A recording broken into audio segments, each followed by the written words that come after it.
સોના ચાંદીના ભાવમાં ફરી એકવાર ઘટાડો નોંધાયો છે। સોનાનો ભાવ 1,60,500 પર પહોંચ્યો છે, જ્યારે ચાંદીનો ભાવ 2,68,000 પર પહોંચ્યો છે। તો સોના ચાંદીના ભાવમાં ફરી એકવાર કડાકો જોવા મળ્યો છે। ભાવમાં ફરી એકવાર ઘટાડો જોવા મળ્યો છે। સોનાનો ભાવ 1,60,500 પર નોંધાયો છે, જ્યારે ચાંદીનો ભાવ 2,68,000 પર પહોંચી ચૂક્યો છે। તો માર્કેટ પર પણ તેની સીધી અસર જોવા મળી રહી છે। ધીરે ધીરે જે ભાવ છે તેમાં ઘટાડો થતો જઈ રહ્યો છે।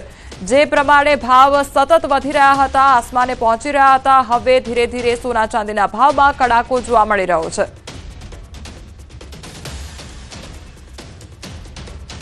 પરસેન્ટેજમાં જ થાય છે અને એ કરંટ રેટથી અફેક્ટ થાય છે અને એની સામે સૌ ગ્રાહકોને છેલ્લા કેટલાક વર્ષોથી બહુ જ મોટો ફાયદો છે, જે હિડન ફાયદો છે કે પહેલાં માર્કેટ ગોલ્ડ રેટની અંદર પણ 4-5% નફો લઈને કામ કરતું હતું ને એમાં હોંશે હોંશે બધા આપતા હતા અને વેપારી પણ લઈ શકતા હતા અને એમાં નફાના ધોરણ જળવાતા હતા। હવે તો એટ એકચ્યુઅલ 916ના ડોટ ટુ ડોટ રેટથી જ વેપાર થાય છે, એટલે ગ્રાહકોને તો એમે ફાયદો જ છે સૌ કોઈને। પણ ખાલી મજૂરી વધી છે તો એની સામે તમારી સમૃદ્ધિ, તમારી પાસે જે સોનું છે કે સોનાનો કરંટ રેટ છે એ પણ વધ્યો છે, એને પણ જોવાનું છે આપણે। એટલે પર્સન્ટેજનું ગણિત જે કંઈ છે એ ગ્રાહકોને છેતરવા માટેનું નથી, એ એક કમ્ફર્ટ માટેનું છે। જેમ તમને કમ્ફર્ટ જોઈએ છે એમ વેપારીને પણ કમ્ફર્ટ તો જોઈએ છે, તો જ એ બિઝનેસ કરી શકશે ને। અને માર્કેટમાં અલગ અલગ પ્લેયર્સ છે, જાત જાતની કોમ્પિટિશનો અવેલેબલ હોય જ છે સૌ કોઈને માટે। તો એ સંજોગોમાં હવેના સમયમાં કોઈ પણ વેપારી પોતાનું એક ચક્રી અથવા તો પોતાની રીતે જ ગેરવ્યાજબી અથવા તો અલગ રીતે કોઈ વેપાર કરી શકે એવી સ્થિતિ છે જ નહીં। એ દરેક ઇન્ડસ્ટ્રીમાં, ચાહે જ્વેલરી ઇન્ડસ્ટ્રી હોય કે કોઈ પણ હોય। Thank you so much. અને તમારું કેવું છે કે આ વસ્તુ મને બનાવવામાં મારે માટે 30 ગ્રામ સોનું લેવાનું, એનું ઇન્વેસ્ટમેન્ટ એટલું કરવું, પ્રાથમિક ઘટ 30 ગ્રામની। તો સોના ચાંદીના ભાવમાં ઘટાડો નોંધાયો છે। ફરી એકવાર સોના ચાંદીના ભાવમાં કડાકો જોવા મળ્યો છે, તેની સીધી અસર માર્કેટ પર જોવા મળી રહી છે। સોનાનો ભાવ 1,60,500 પર પહોંચ્યો છે। રાજકોટના ગોંડલના કંટોલિયા ગામે સિંહના ધામા જોવા મળ્યા છે। કંટોલિયા ગામે સિંહે વાછરડીનું મારણ કર્યું। સિંહે કરેલા હુમલામાં એક પાડીને પીઠના ભાગે ઈજા પણ પહોંચી છે। કંટોલિયામાં માલધારીઓ અને ગ્રામજનોમાં ભયનો માહોલ ફેલાઈ ગયો છે। તો ગોંડલ ફોરેસ્ટ વિભાગના અધિકારીઓ, કર્મચારીઓ સહિતનો સ્ટાફ ઘટના સ્થળે પહોંચી ચૂક્યો છે। તો રાજકોટનો આ મામલો સામે આવ્યો છે કે જ્યાં કંટોલિયા ગામમાં સિંહના ધામા જોવા મળ્યા છે, તો બીજી તરફ રહેણાંક વિસ્તારમાં સિંહના ધામા જોવા મળતા જે સ્થાનિકો છે તેમનામાં ડરનો માહોલ જોવા મળી રહ્યો છે। માલધારીઓ તેમજ ગ્રામજનોમાં ભયનો માહોલ ફેલાયો છે। તો એક તરફ કંટોલિયા ગામે સિંહે વાછરડીનું મારણ પણ કર્યું છે, તો સિંહે કરેલા હુમલામાં એક પાડીને પીઠના ભાગે ઈજા પણ પહોંચી છે, જેના કારણે ગ્રામજનોમાં ડરનો માહોલ ફેલાઈ ગયો છે। તો ગોંડલ ફોરેસ્ટ વિભાગના અધિકારીઓ, કર્મચારીઓ સહિતનો સ્ટાફ ઘટના સ્થળે પહોંચી આવ્યો છે અને તેમના દ્વારા તપાસ હાથ ધરવામાં આવી છે।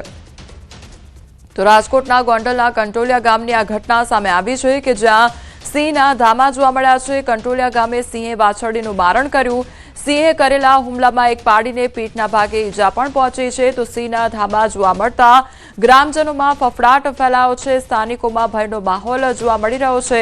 કંટોલિયામાં માલધારીઓ તેમજ ગ્રામજનોમાં ભયનો માહોલ ફેલાયો છે। ગોંડલ ફોરેસ્ટ વિભાગના અધિકારીઓ તેમજ કર્મચારીઓ સહિતનો જે સ્ટાફ છે તે પણ ઘટના સ્થળે પહોંચી આવ્યો છે અને તપાસ હાથ ધરવામાં આવી છે। રાત્રે સિંહ પડ્યો અને ભેહું તોડાવીને એક વાછડીને મારી નાખી, 2 પાડીને એંજા કરી, નોર મારીને અને બત્તી કરી એટલે સિંહ અમારા ગામ કંટોલિયા શમશાન ધારો નીકળી ગયો। ગીર સોમનાથના કોડીનારમાં સિંહોના ધામા જોવા મળી રહ્યા છે। સિંધાજ ગામે રહેણાંક વિસ્તારમાં એક સાથે 8 સિંહની લટાર જોવા મળી। મધરાત્રે સિંહોની શાહી લટારના દ્રશ્યો સીસીટીવી કેમેરામાં કેદ થયા છે। એક સાથે 8 સિંહોની લટારથી સ્થાનિકોમાં ભયનો માહોલ જોવા મળ્યો હતો। તો ગીર જંગલથી સિંધાજ ગામ દૂર હોવા છતાં સિંહ આવી ચડ્યા હતા અને એક સાથે 7 થી વધુ સિંહ જેટલા જોવા મળ્યા હતા અને તેના કારણે જે ગ્રામ લોકો છે તેમનામાં ડરનો માહોલ જોવા મળી રહ્યો છે। તો રહેણાંક વિસ્તારમાં સિંહોના ધામા જોવા મળ્યા હતા અને લગભગ 7 થી 8 જેટલા સિંહોની લટાર જોવા મળી હતી। તો આ તરફ જૂનાગઢની વાત કરવામાં આવે તો જૂનાગઢમાં એક સાથે 10 સિંહો રેલવે ટ્રેક પર આવી ચડ્યા હતા. લોકો પાયલોટે સતર્કતા દાખવી અને ટ્રેનને રોકી દીધી હતી તો વન વિભાગને જાણ કરાતા ટ્રેકરે સિંહોને રેલવે ટ્રેક પરથી હટાવ્યા હતા. સિંહો રેલવે ટ્રેકથી દૂર જતા ફરી એકવાર ટ્રેનને સાવધાનીપૂર્વક રવાના કરવામાં આવી હતી. તો સાસણગીર કાંસ્યાનેશ સેક્શનમાં આ ઘટના સર્જાઈ હતી. રેલવે ટ્રેક પર સિંહો આવી ચડવાની ઘટનામાં રેલવે તંત્ર અને વન વિભાગની અસરકારક કામગીરી જોવા મળી. વર્ષ 2024-25 દરમિયાન કુલ 159 સિંહોના જીવ બચાવવામાં આવ્યા હતા. ચાલુ વર્ષે અત્યાર સુધીમાં 101 સિંહોને સુરક્ષિત રીતે બચાવવામાં આવ્યા છે. તો જૂનાગઢની આ તસવીરો સામે આવી રહી છે કે જ્યાં રેલવે ટ્રેક પર સિંહોના ધામા નજરે પડ્યા હતા. તો બીજી તરફ આ તમામે તસવીરો કે જ્યાં સિંહોના ટોળા જોવા મળી રહ્યા છે. રાજકોટના કંટોલિયા ગામના એ દ્રશ્યો કે જ્યાં સિંહના ધામા જોવા મળ્યા, સિંહ દ્વારા શિકાર કરવામાં આવ્યો. તો બીજી તરફ ગીર સોમનાથનું સિંધાજ ગામ કે જ્યાં 7 થી 8 સિંહોનું ટોળું આવી ગયું હતું. સિંહોની લટાર જોવા મળી, જેના કારણે ગ્રામજનોમાં ભયનો માહોલ જોવા મળી રહ્યો છે. તો જૂનાગઢનો એ વિડીયો કે જ્યાં રેલવે ટ્રેક પર સિંહોનું ટોળું જોવા મળ્યું અને જેના કારણે તે લોકોને ત્યાંથી હટાવવામાં આવ્યા હતા અને ત્યારબાદ જે ટ્રેન છે તે રવાના કરવા દેવામાં આવી હતી. તો સિંહોના રહેણાંક વિસ્તારમાં ધામા જોવા મળતા જે ગ્રામજનો છે, સ્થાનિકો છે, તેમનામાં ડરનો માહોલ એક તરફ જોવા મળી રહ્યો છે.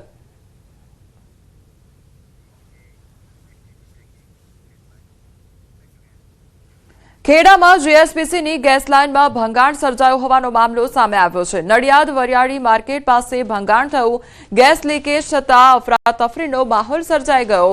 મુખ્ય રસ્તા ઉપર થઈ રહ્યું હતું ખોદકામ. તો ગેસની મુખ્ય પાઇપલાઇન લીકેજ થતાં જ મોટા અવાજ સર્જાયા હતા અને ગેસ લીકેજ તેમજ ગેસનો ફ્લો બહાર નીકળતા રસ્તો બંધ કરવામાં આવ્યો હતો. ગેસ લીકેજ થતાની સાથે નડિયાદ ફાયર બ્રિગેડની ટીમ ઘટના સ્થળે પહોંચી. લગભગ અડધો કલાકની જહેમત બાદ ગેસ લીકેજને બંધ પણ કરવામાં આવ્યો હતો. તો ગેસ લીકેજ થવાની આ ઘટના સર્જાઈ હતી. તો બીજી તરફ ત્યાંથી જે વાહન વ્યવહાર હતો તે પણ બંધ કરી દેવામાં આવ્યો હતો. જીએસપીસીની ગેસ લાઇનમાં ભંગાણ સર્જાયું હતું અને ત્યારબાદ નડિયાદ વરિયાળી માર્કેટ પાસે આ ભંગાણ સર્જાયું હતું. તો ગેસ લીક પણ થવા લાગ્યો હતો. ત્યાંથી વાહન વ્યવહાર પણ બંધ કરી દેવામાં આવ્યો હતો. સંવાદદાતા ઉમંગ અમારી સાથે જોડાઈ ગયા છે. ઉમંગ, ગેસ લાઇનમાં ભંગાણ સર્જાયું હતું, ત્યારબાદની કયા પ્રકારની પરિસ્થિતિ સર્જાઈ હતી? બિલકુલ ચોક્કસથી કોમલ વાત કરવામાં તો જે નડિયાદ શહેરનું જે સલૂન બજાર, વલિયાળી બજાર કહેવામાં આવે છે, ત્યાં આગળ જીપીએસસીની ગેસ લાઇન પસાર થાય છે. મહત્વની વાત કરો તો નગરપાલિકા દ્વારા અત્યારે શહેરમાં અનેક જગ્યાએ જે ગટરોના જે ખોદકામ કરવામાં આવી રહ્યા છે, ખોદકામ દરમિયાન જે ગેસ લાઇન છે તે લીકેજ થઈ હતી. સૌથી મહત્વની વાત આ મુખ્ય ગેસ લાઇન હતી. શહેરની અંદર જે ઘરેલું ગેસ તેમજ જે સીએનજી ગેસ જે પૂરો પાડવાની ગેસ લાઇન છે તે ગેસ લાઇન લીકેજ થઈ હતી. આ લીકેજ થવાના સાથે જે આજુબાજુના વિસ્તારમાં અફરાતફરી મચી હતી. જો કે સૌથી મહત્વની વાત કરવામાં આવે તો મહાનગરપાલિકા દ્વારા તાત્કાલિક તેનો જે વાહન વ્યવહાર છે તેને બંધ કરી દેવામાં આવ્યો હતો અને હાલમાં જીપીએસસીના જે ટેકનિકલ જે છે તે આગળ પહોંચે ત્યારે ગેસ લાઇન લીકેજનું ભંગાણ છે ત્યારે જોડો કામગીરી કરી રહ્યા છે. મહત્વની વાત રહી છે કે જો ગેસ લાઇનમાં જો મોટું ભંગાણ થયું હતું અને જો કોઈ ઘટના બની હોત તો મોટી દુર્ઘટના સર્જાય, પરંતુ અત્યારે કોઈ ઘટના આગળ જોવા મળી નથી. જી ઉમંગ, સમગ્ર માહિતી બદલ આપનો આભાર. તો નડિયાદ વરિયાળી માર્કેટના આ દ્રશ્યો સામે આવ્યા છે કે જ્યાં જીએસપીસીની જે ગેસ લાઇન હતી તેમાં ભંગાણ સર્જાયું હતું. ત્યારબાદ ગેસ પણ લીકેજ થયો હતો, જેના કારણે વાહન વ્યવહાર પણ બંધ કરી દેવામાં આવ્યો હતો.